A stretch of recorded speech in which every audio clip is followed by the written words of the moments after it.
So exactly where do financial standards come from? What differentiates well-formed and successful standards from failed or burdensome standards? How is standards development governed so that it's fair and fit for purpose? Look, standards development is in many ways an arcane and abstract profession with a language all its own, which may seem lifted more out of freshman philosophy, semantics, taxonomies, ontologies, than the bustle of financial markets. But make no mistake, our financial markets increasingly depend on them, and in turn, their development relies on companies like yours and professionals like you to design, govern, implement, and maintain them.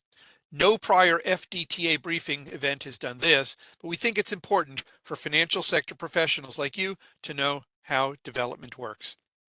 Mike Bennett is one of the world's leading financial ontologists, and as of this year, he's now OMG's technical director. As technical director for Object Management Group's Standards Development Organization, Mike is the oversight leader and guide of the OMG processes for technology adoption, ensuring that these reflect the needs of the OMG community, as well as being the chair of the Architecture Board, which is the peer-elected body of distinguished technical contributors, which oversees the technical consistency of OMG's specifications. Mike comes from a background in formal semantics, financial services, and engineering, and has participated in numerous standards initiatives at the OMG and elsewhere. Let's welcome Mike Bennett. Hi, everyone. So in this session, I'm going to talk about what the OMG actually does and how we ensure and maintain the development of high quality standards and our particular approach to that, and how that relates to some of what we've been talking about in finance and so on. So let's start with the very basics. I mean, we all kind of know what standards are. You know which way to turn a screw when you're screwing something in, or you can find standard nuts and bolts and things. But standards for so many different things. And what actually makes a standard? How do we make that work? Well, you think about it, the first thing that happens is you have some kind of problem that the industry or an industry has identified, where the industry as a whole benefits from some kind of standardization. So they're all doing something the same way, perhaps so they can share things, reuse things, whatever it happens to be. So you have a defined problem there. Then the industry comes together to come up with a standard that would address that specific problem. And then, having devised a possible standard, and this is where standards body, an SDO like ourselves comes in, is on behalf of the industry as a whole, one has to assess that standard as being suitable to address the problem that's been stated. So then you've got the basics of a standard. A suitable targeted standard addresses the problem. You also want to make sure that standard is robust and that it is stable. So in other words, it's maintainable. You can manage any future changes to it and so on. So really these 5 things are kind of the essence of how something comes to be a standard and a well-maintained standard. So what that means in terms of what the standard is like is that it's well documented. So as I mentioned, the problem is well defined. The proposed solution to that problem as a standard is well documented. There's documentation of how that standard addresses that problem. But it also has to be open. There's lots of closed de facto standards. You do as we say or you don't, whatever. But for open standards, you have to have something where all the potential stakeholders that have an interest in that standard have a say in its development. The documentation of the standard has to be freely available and has to play well with other standards and things that other industry bodies are doing. This is particularly important in an industry like finance, where we have many participants in most of the supply chains, as it were, the different relationships between different bodies. And so the standards for many of those things, there's messaging standards and all sorts of other things. You don't want to reinvent something. So we want something that plays well with other industry standards. And then, as I mentioned, it has to be robust and it has to be stable. So that talks to the governance of the standard. It has to be able to react to changing industry conditions. You have to have formal change management, and you always know where to find it. It's maintained somewhere.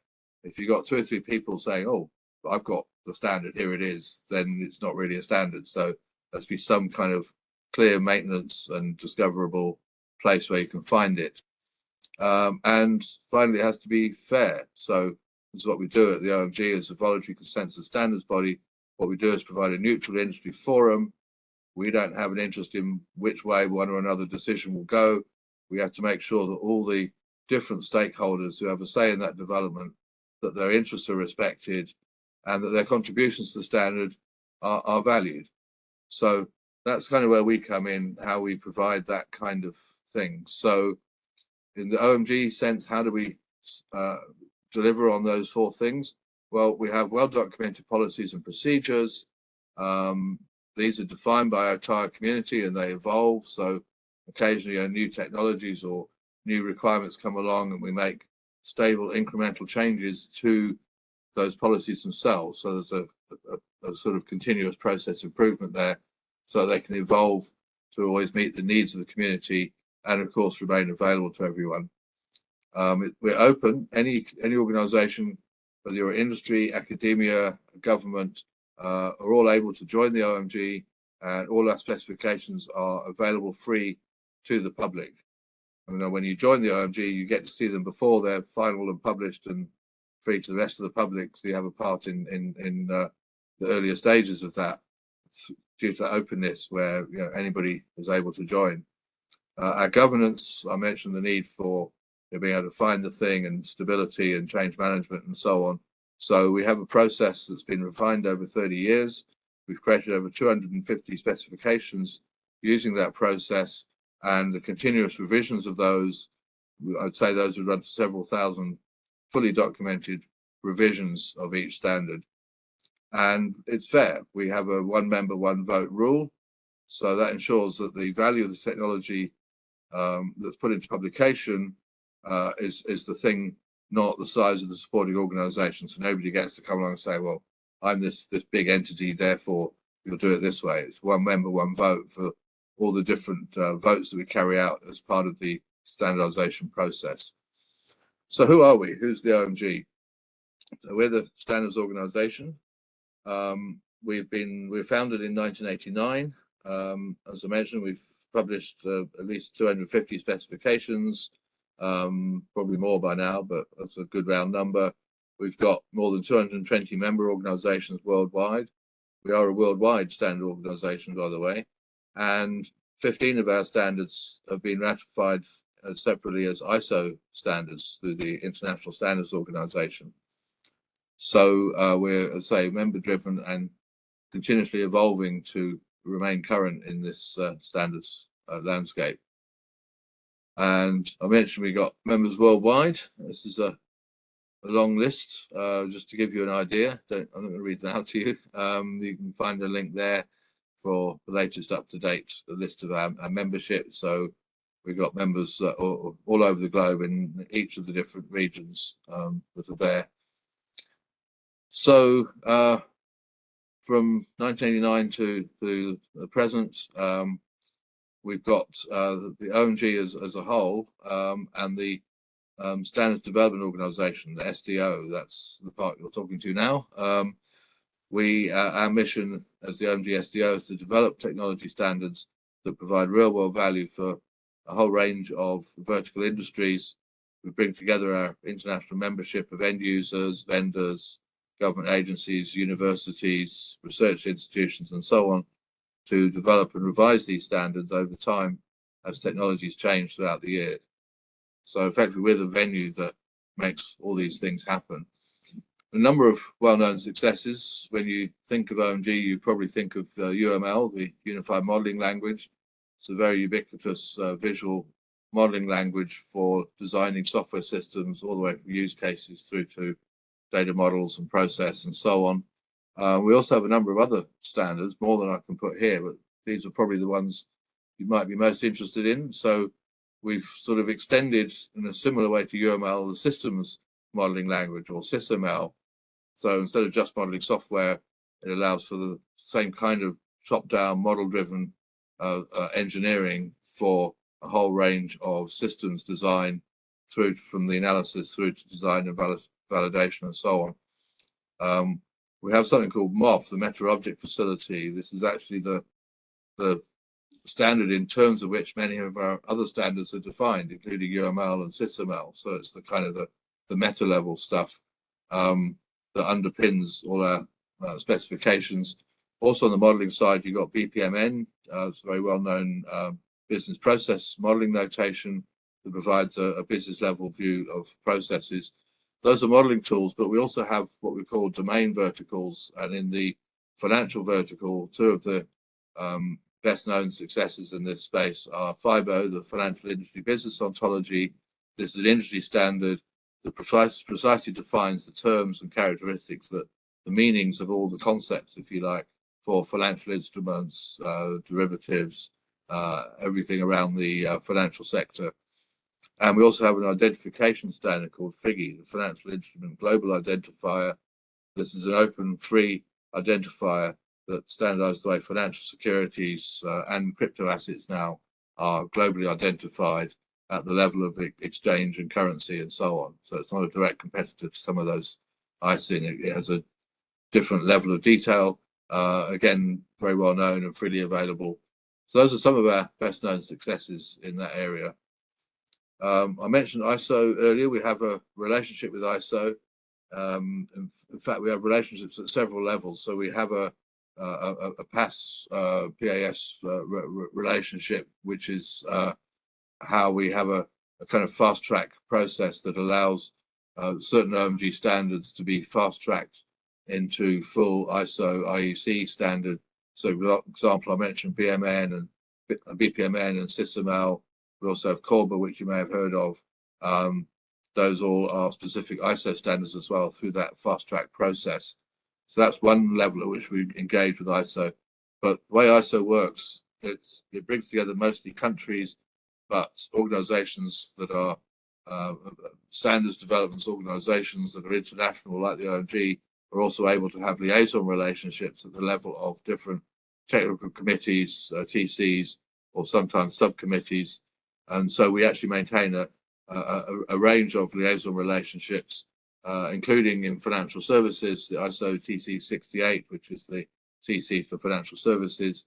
We also have similar relationships with technical committees in the areas of terminology standards and many other kinds of standards. So we have that formal relationship, which means that in TC 68 we participate in the development of many of the standards and initiatives in that financial space. We also run a certification program. This is perhaps more relevant for those that are learning and understanding these modeling languages. So we define a modeling language like UML or BPMN, and tool vendors, many of whom are members of the OMG and contribute to those standards, will have tools that comply to that, but you have to also know how to create valid models in those languages and so on. So we have this certification program that allows people to gain recognition of their competency in UML and SysML and BPMN and certain other standards. So we have like a directory of certified professionals. You can include the logo on your business cards and so on. So how do we make all that happen? Well, so I guess the key thing, which I'm going to come back to a couple of times here, is that if we think the OMG is going to do this standard or that standard, at that level, the OMG is you. What we're here for is to provide that governance and that community for the development of standards. So we have a structure that supports that. We have a board of directors that deals with the high-level business concerns of the industries that and people that participate in the OMG. We have an architecture board that deals with the architectural integrity of all the standards, submissions, and ideas that come through. And that has 5 members from each of these 2, what we call technology committees, domain and platform. So I mentioned earlier, we have these modeling languages like UML and SysML and so on. And we have domain vertical stuff, such as the finance that I mentioned a couple of examples from. So there's various task forces. We have finance, government, healthcare, retail, robotics, and so on, that deal with standards for industry verticals. And then we have platform standards from everything from the level of data distribution and interfaces and middleware and modeling languages and so on. So that's the ecosystem we've created within which we then maintain this process. So I started at the beginning with this 5 little blobs about, the standard, what's the problem, what's the solution, and then is the solution suitable, is it robust, and is it stable? So that's where we kind of come in on this bit on the right here. So in fact, we have contributions on both sides here, but the industry as a whole defines a problem, thinks about a solution, and then how we help with the industry to see if that solution is suitable and robust and stable and so on. We have a couple of different paths. This is a very simplistic view, so just trying to give a general sense. You may hear about people talk about RFIs and RFCs and RFPs and so on, and they have subtly similar meanings to what they would have if you're doing a request for proposals for a contract or something, except as standards. So normally we start, so the members, which is you if you join up as members, are these sort of light blue boxes.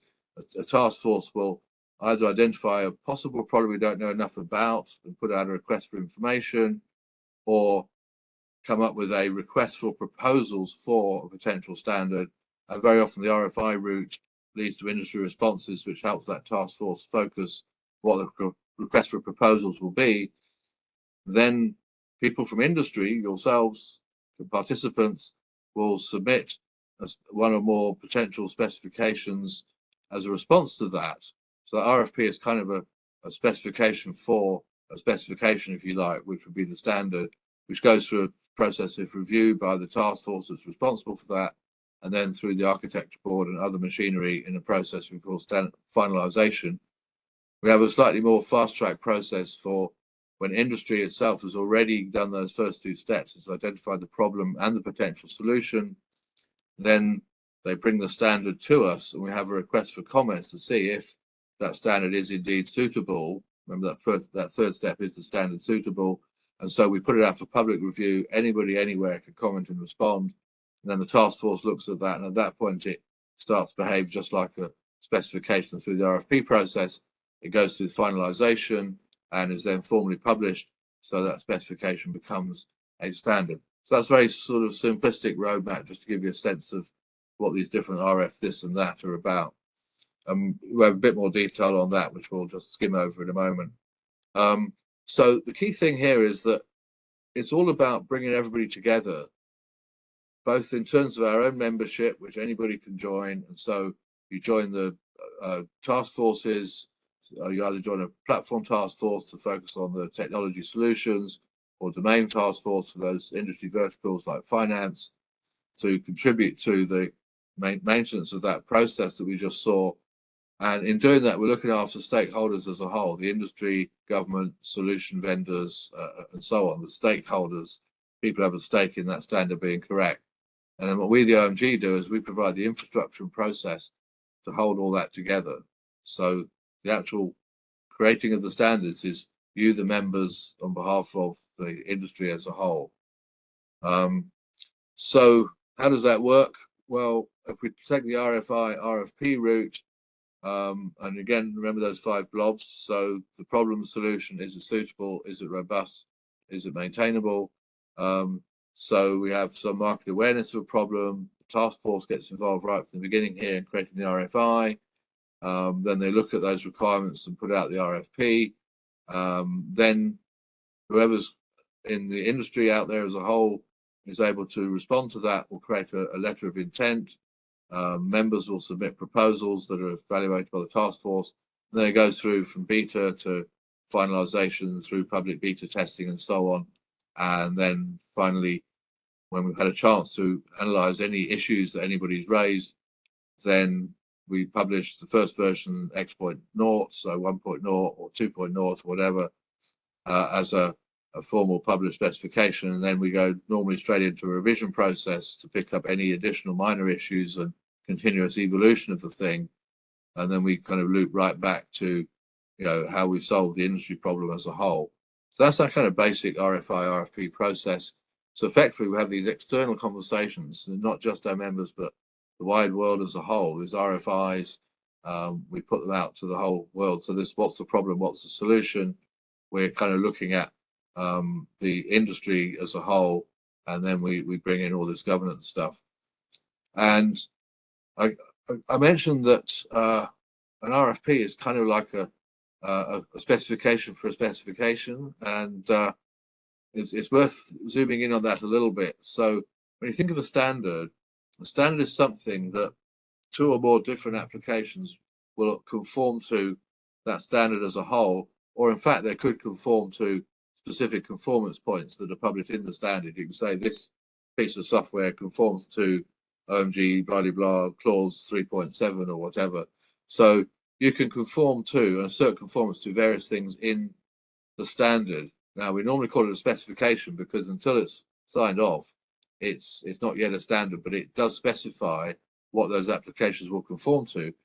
The point of the RFP, the request for proposals, is a specification for that. It sets out what are the requirements that are mandatory and what are the non-mandatory features that somebody may or may not choose to include in a specification, which if they've included it, they could make it mandatory on an application to conform with. So this is, people often get confused with this. So I thought I'd put this little slide together that shows how the specification is a response to the RFP, and then applications out there conform with the specification.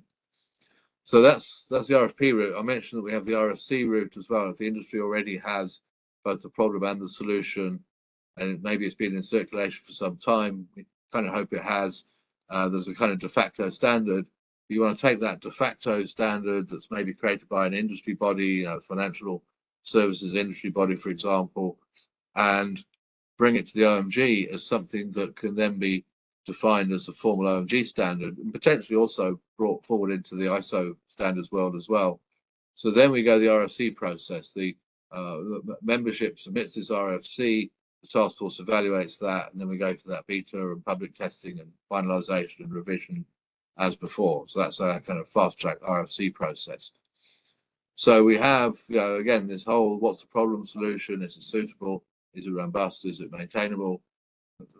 Throughout the process, we look at those 5 different things. The task force is responsible right across all of that.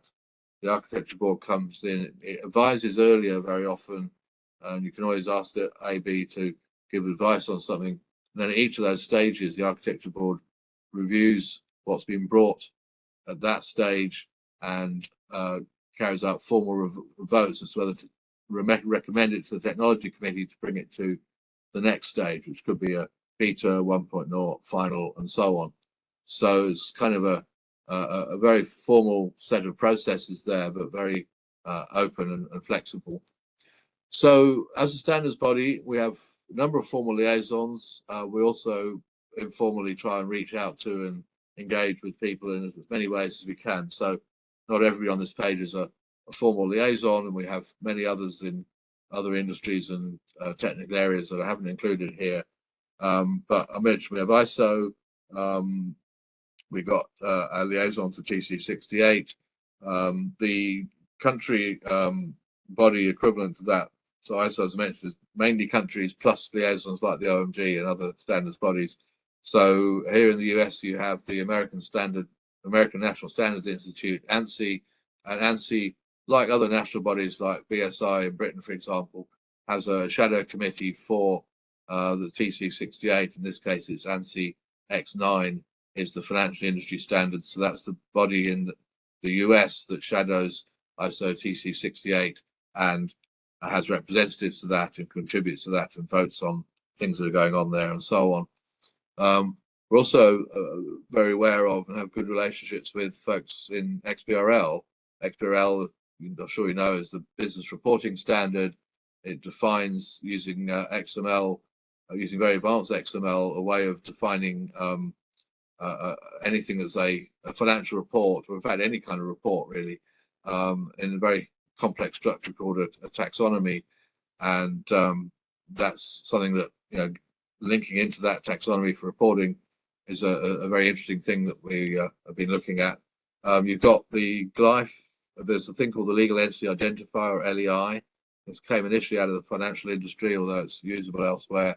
The foundation, the Global LEI Foundation, GLIFE, we again have good relationships with the folks there. Not a formal liaison either there. EDM Council, we have a mutual relationship with.